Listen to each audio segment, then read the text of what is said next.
This is my review of the Apeman C770 dash cam with many good features.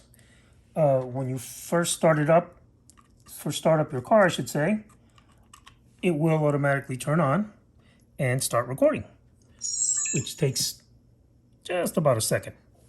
Then the great thing about this camera is that it's got a touchscreen monitor. So it's about a 2.5-inch monitor, which is very easy to view.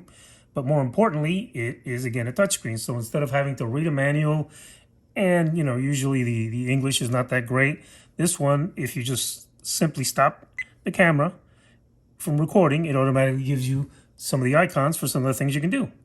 So right now I've got the main view with a small screen for the rear camera. You can change that so that you now have the rear camera in the main view with a small view of the front camera. Or you can have the front camera by itself or the rear camera by itself. And again, just by touching the screen. You can change the camera mode, the playback mode, but more importantly, you have the different settings. Again, very easy to modify. You can see the icons for the different things, and you can see little round dots at the bottom for the multiple options. One dot means really there's only one option there, but the other ones, like on this one, that is the current setting for the resolution. For loop recording, you touch it again, and it tells you that's 5 minutes or 0 minutes, or I have it set to 1 minute. Same thing for the mirror image. If you don't, if like for instance the camera is showing backwards, you can just change the mirror image. Continuing, you have the time zones, of course, you can change. Then the great thing about this thing, it has built-in GPS. So you can set the GPS off or GPS on. Setting the units is easy. Mile per hour, kilometer per hour.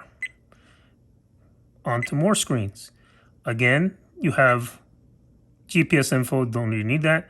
You can change the exposure if you find that it's a little too high or too low. There's a setting to warn you when your headlights are on. You can, of course, turn the sounds on and off, change the languages, set the time however you'd like. Continuing, you can set parking mode on and off so that if you get hit while your car is parked, it will turn off. Also, you can have motion detection.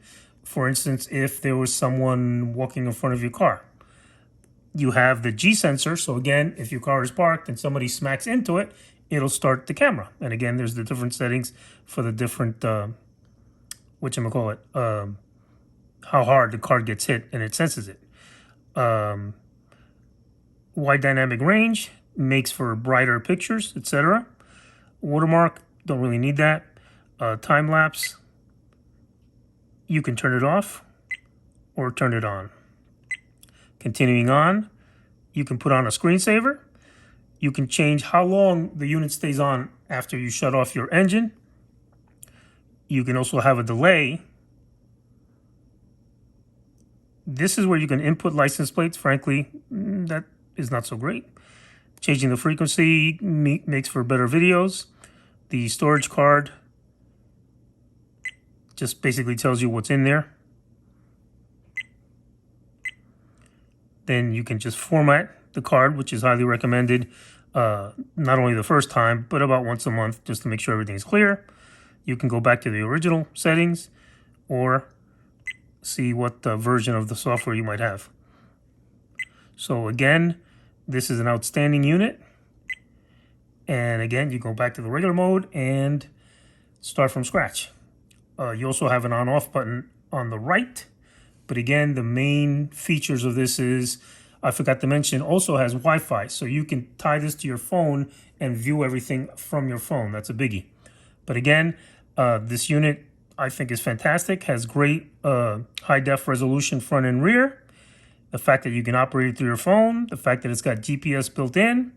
And the rear camera, which can be used as a backup camera. It's got an extra wire that you can attach to your brake light, which then switches it on automatically to rear view when you put on your backup lights, as well as showing the lines that you normally see on a backup camera for how close you might be getting to an obstacle. So frankly, I give this 5 stars. I think it is an excellent unit and is my new favorite dash cam.